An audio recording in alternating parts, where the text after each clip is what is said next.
आज का विषय मेरा है कि किसानों में एक भ्रम फैलाया जा रहा है कि हम शायद किसानों के बारे में सोचते नहीं हैं। लेकिन मेरा इसमें कहना इतना ही है कि जितना हम किसानों के बारे में सोचते रहे हैं, आज सोच रहे हैं और आगे सोचेंगे, शायद अभी तक किसी ने किसानों के बारे में इतना सोचा हो। चाहे केंद्र सरकार नरेंद्र मोदी जी की सरकार है और चाहे उनका अनुसरण करते हुए हम भी जो विभिन्न प्रकार की योजनाएं बनाते हैं, विभिन्न प्रकार के व्यवस्थाएं खड़ी करते हैं, विभिन्न प्रकार की सहायता उनको देते हैं, तो वो कहीं भी पिछली सरकारों के मुकाबले में कई गुना ज्यादा है।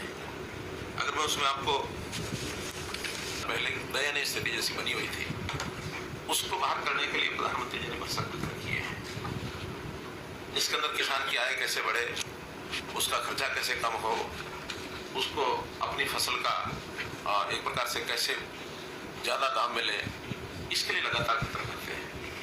और जहां तक मार्केटिंग का विषय है, मार्केटिंग में भी हम लोग किसान के लिए तरह तरह की योजनाएं बनाते आए हैं।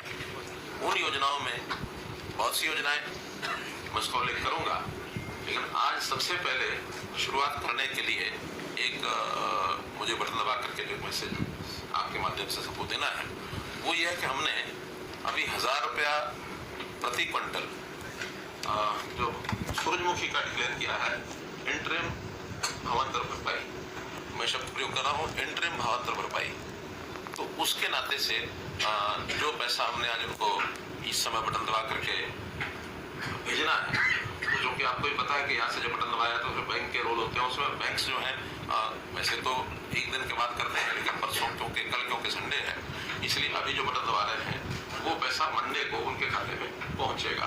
तो टोटल अभी दिखाइए 8% का एक एवरेज लेकर के उनको भेज रहे हैं। चाहे उन्होंने अभी मंडी में बेचा कि हमने किसानों के लिए उनकी आय कैसे बढ़े और कैसे उनके खर्चे कम, उसके लगातार वितरण किए हैं। और कुछ प्रावधान केंद्र सरकार की ओर से आए भी थे। वो एक चैप्टर ऐसा है जो आपको पता है कि कैसे मार्केटिंग में लोगों को सुविधाजनक तरीके से अपने फसल को बेचने के लिए जो कुछ बंधन बने हुए हैं उनको हटा करके और मौका मिले सबको, ज़्यादा लोग खरीदा आए, ज़्यादा मंडियों में नई मंडियां भी खुलें, उनके रेट्स कंपटीशन में आकर के और उसकी डिमांड बढ़े, कुछ प्राइवेट प्लेयर्स उसमें आए। लेकिन वो दुर्भाग्य से 3 कानून वाला जो विषय था उसमें कई चीज़ें थी और किसान हित में थी, लेकिन नहीं हो पाई। ठीक है, वो प्रधानमंत्री जी ने स्वयं कहा कि हम शायद उनको समझाने में कामयाब नहीं हुए, लेकिन अब जैसे जैसे कठिनाइयाँ आती हैं बीच में, तो उनके कई लोग बोलते हैं कि कई चीज़ें उसमें जो अच्छी थी वो मिस हो गई। दोबारा से फिर कभी कोई विषय आएगा तो वो केंद्र सरकार अथवा किसानों के संगठन जो कमेटी बनी है उसमें विचार करके सोचते वो करेंगे। लेकिन उसके बाद जैसा पहला विषय कि केंद्र सरकार ने जिस प्रकार से हर वर्ष MSP को बढ़ाया है और पिछले 8-9 वर्षों में, केंद्र सरकार को 9 वर्ष हो गए चलते हुए, तो इन 9 वर्षों में कितना बड़ा परिवर्तन आया है उसके मैं आपको कुछ उदाहरण बताता हूँ। धान जो है 1360 और 1402 उसकी वैरायटीज हैं, आज उसका रेट 2200 रुपया के लगभग ये है, 800 रुपये के 803 रुपये की वृद्धि उसमें हुई है। ऐसी ज्वार जो है वो 1530 और 50 के 2 वैरायटी हैं, उसमें भी लगभग 3200 रुपया, 1650 रुपया उसके अंदर बढ़ा करके, और ये अब जो 23-24 की जो अनाउंसमेंट हुई है, जो घोषणा हुई है। बाजरा जो 1250 रुपया था, एकदम डबल, वो 2500 रुपया होने जा रहा है इस वर्ष का जो बाजरा है।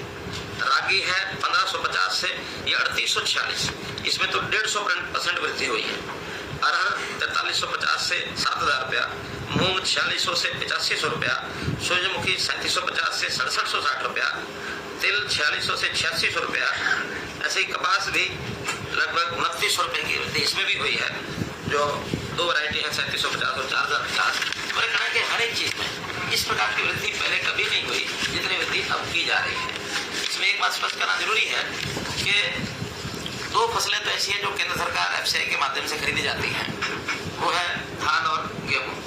कपास जो है वो CCI खरीदती है और बाकी चीजें हैफेड के द्वारा हम स्टेट में खरीदते हैं, नेफेड के द्वारा केंद्र सरकार खरीदती है।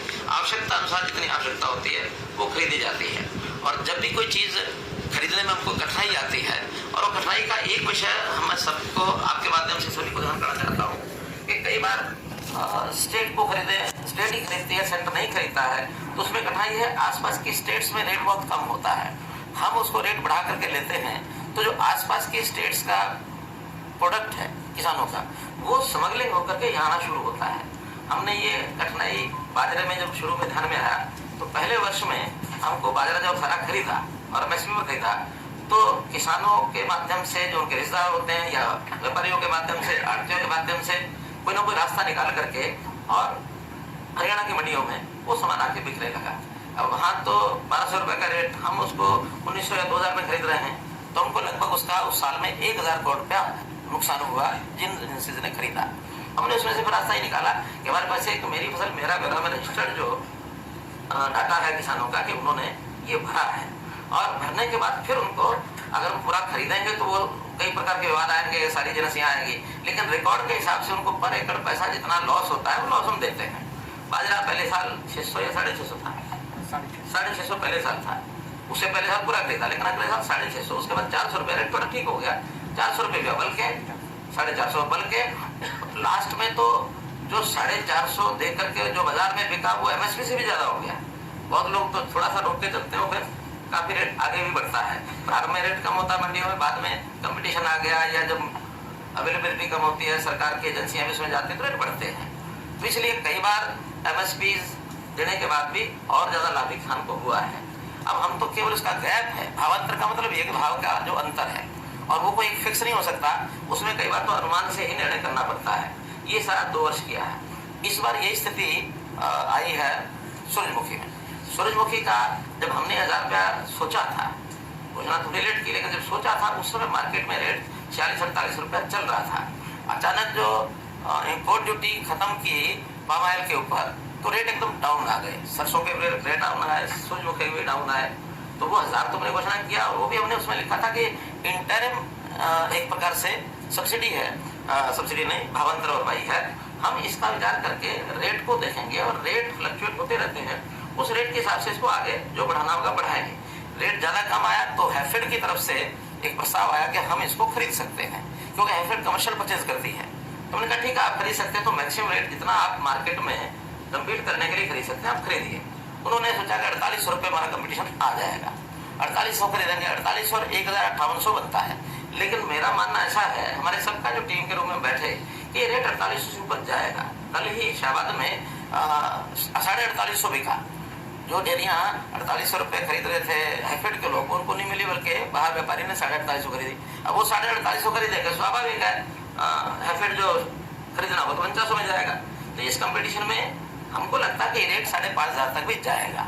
अगर ये 5500 जाता है, 1000 रुपया मानो उनको तो 65 हो जाता है, 64 की बजाय 65 हो जाता है। तो इसलिए हम चाहते हैं कि ये रेट 6400 के आसपास उनको मिले किसानों को। लेकिन आज निर्णय एकदम करने से बाजार रेट में कई बार कठिनाई आती है, हम इसको पर नजर रखे हुए हैं और बहुत जल्दी जैसे ये रेट्स तय हो जाएंगे तो उस समय हम रिवाइज भी कर सकते हैं। क्या भावांतर भाई, और रेट तो मार्केट ने अपने आप करना, उसमें हमारा रोल ज्यादा नहीं है।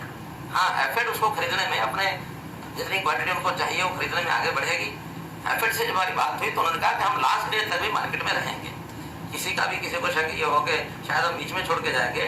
हम खरीदने के लिए अपनी क्वांटिटी में 4800 तो आज खरीद रहे हैं, अगर कम मिलेगा हमें तो हम अपने रेट को यानी अपनी क्वांटिटी को पूरा करने के लिए इस रेट को जहां तक भी हमको मिलेगा वहां तक हम लेकर के जाएंगे।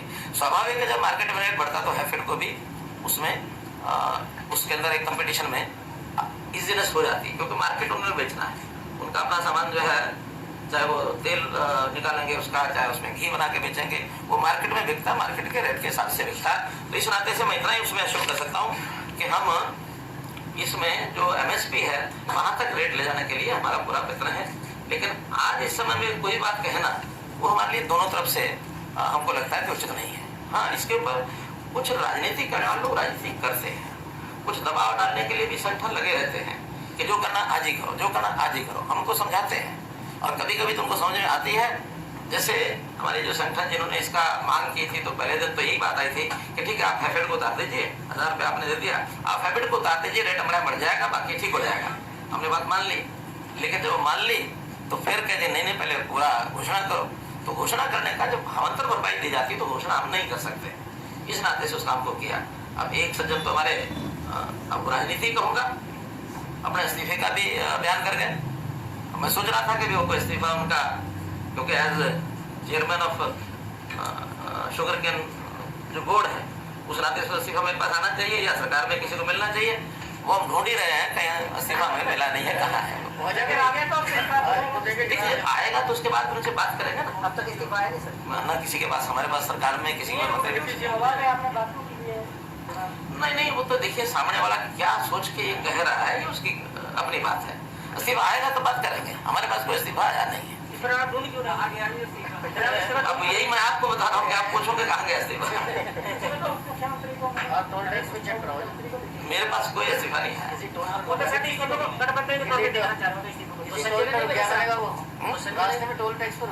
जहाँ भी अच्छा अभी आप कुछ और कहना है ना?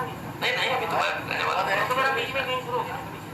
मैं बहुत कहने वाला हूँ। नहीं, मैं तो विषय भी आपको केवल भावांतर और भरपाई का वो रखा है।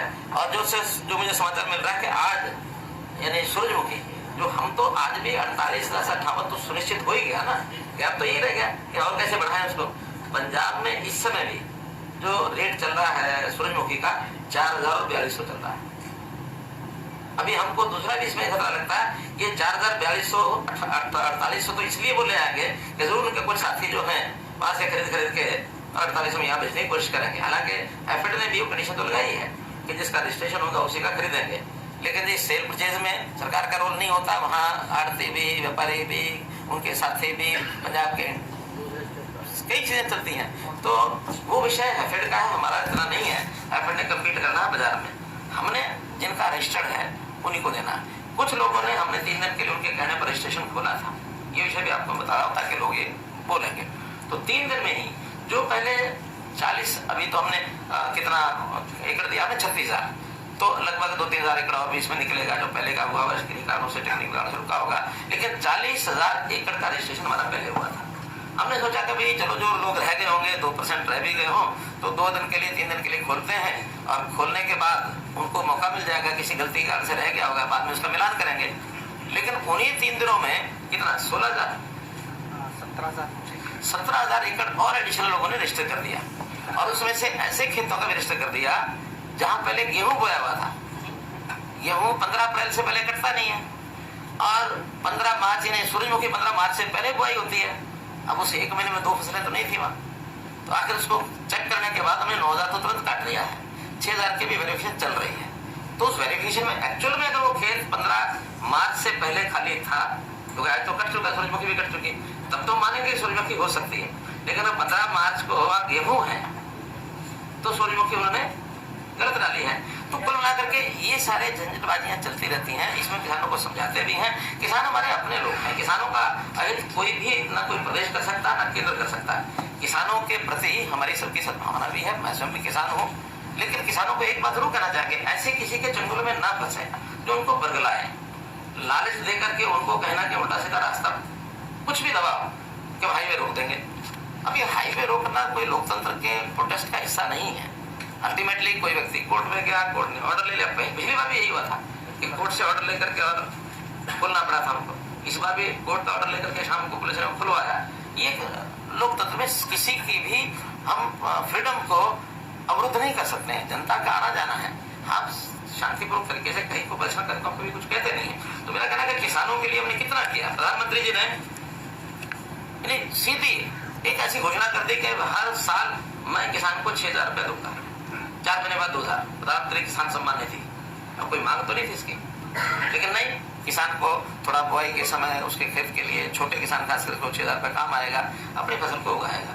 लोन देते हैं वो अलग, फसली लोन जाता है फसल बुआई के लिए, और उसमें भी 7% का जो इंटरेस्ट होता है, 3% केंद्र सरकार देती है, 4% स्टेट गवर्नमेंट देती है, भी करती है। 7% इंटरेस्ट, 0% इंटरेस्ट पर वो लोन मिलता है।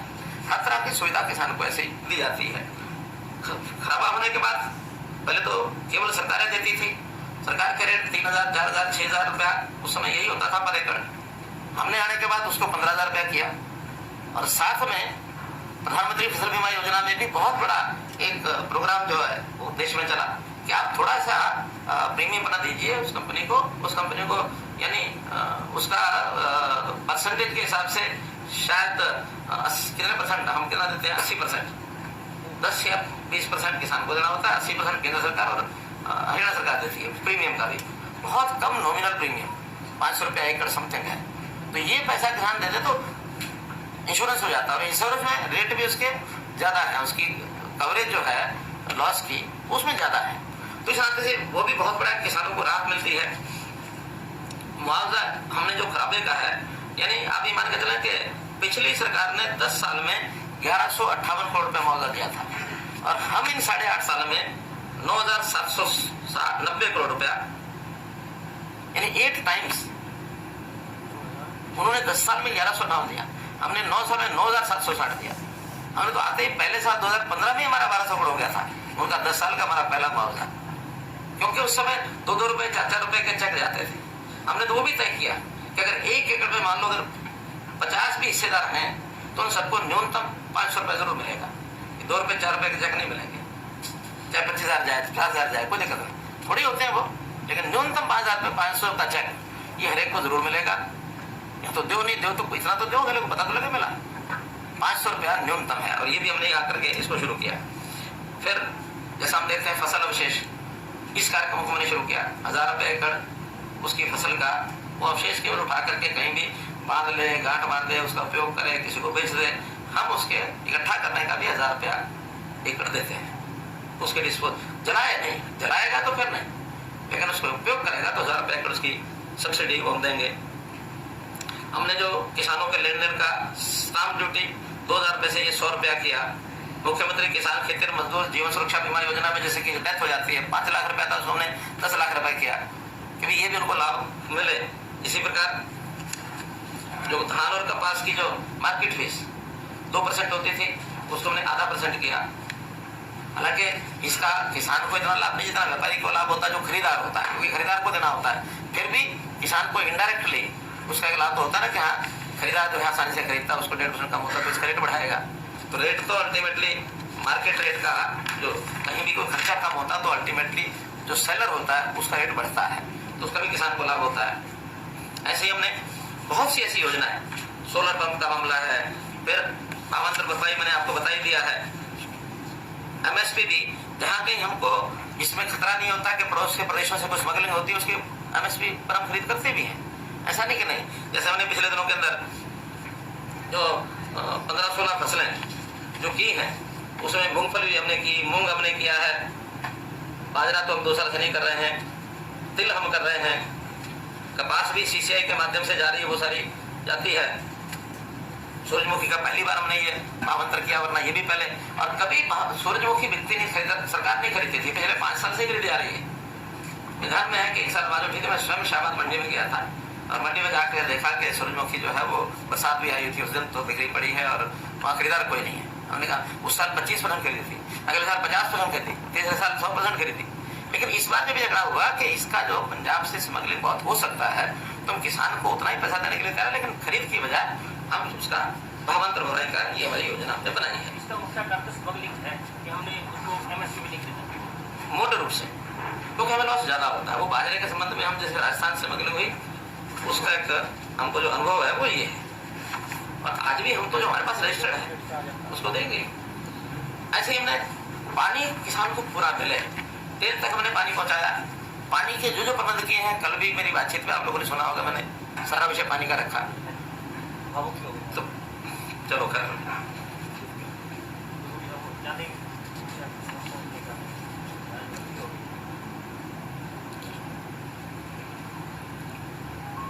पानी स्टोरेज एक बहुत बड़ा विषय है।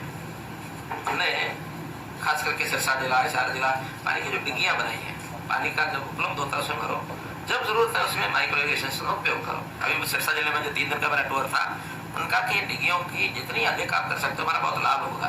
बल्कि लोगों ने तो यहाँ तक भी कहा कि इस डिग्गी के लिए तो आप थोड़ा सा भी सब्सिडी दे दो, ज़्यादा ना भी दो, लेकिन इसका एक बार हमें खोद लें, तो परमिशन लेनी पड़ती है, पानी हमको देना है, तो पानी सैंक्शन कर दो इसका, और डिग्गियों का थोड़ा सा भी सब्सिडी देंगे, बाकी हम लगाएंगे। इसका प्रोग्राम जो है स्टॉप चलाइए। तो हमने डिग्गियाँ खुद उसकी बनाई है, 4,000 ऑन फार्म वाटर टैंक ये बने हैं और एक ही साल में बने हैं, जिसका 20,000 एकड़ के अंदर उनको सिंचाई का ये लाभ हो रहा है। इसको और आगे बढ़ाएंगे कि अगर पानी जब बरसात का आता है तो उसको कैसे इकट्ठा कर सके, या बरसात के सीजन में नहरों में पानी पर्याप्त होता है हमारे पास, तो उसको हम डिग्गियाँ भरते हैं।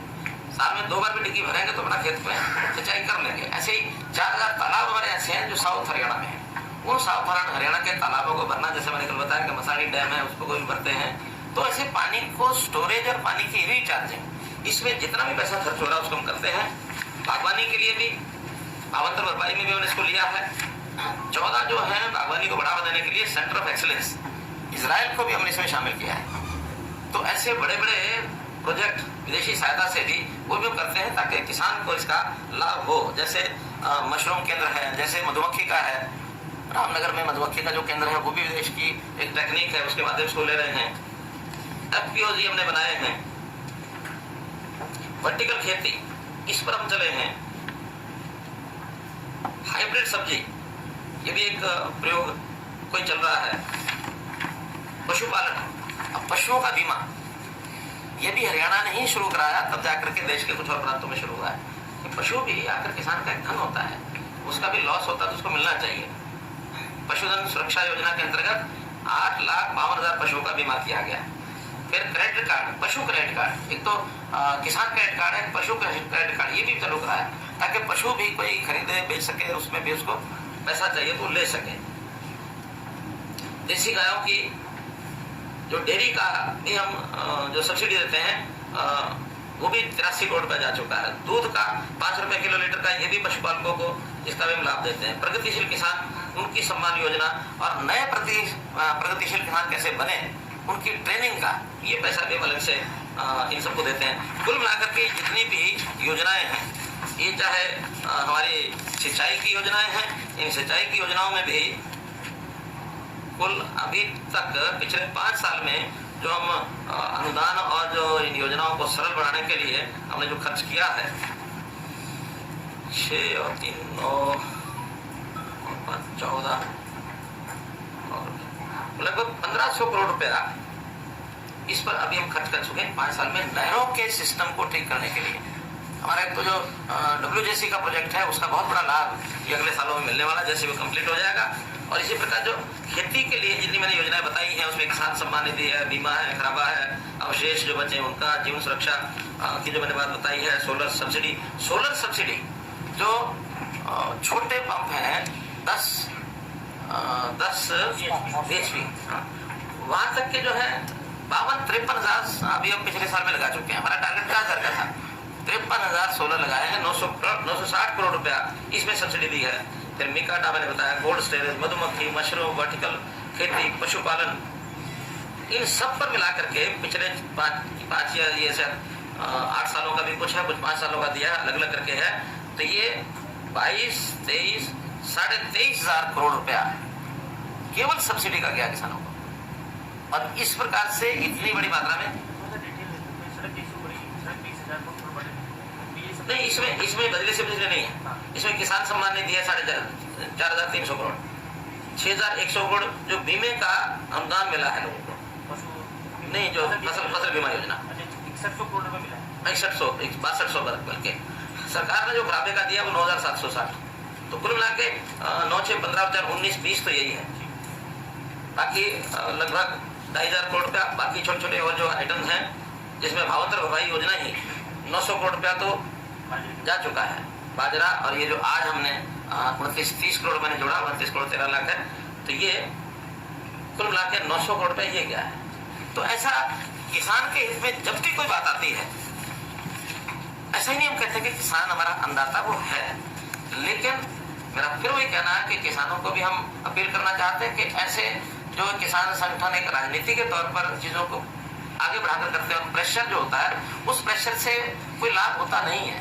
जो हमने किसान को देना वो देना ही है। और एक किसान के प्रति हमारे मन में जो एक भाव है, उसके प्रति का सम्मान का भाव, आदर का भाव, सहानुभूति का भाव सब है।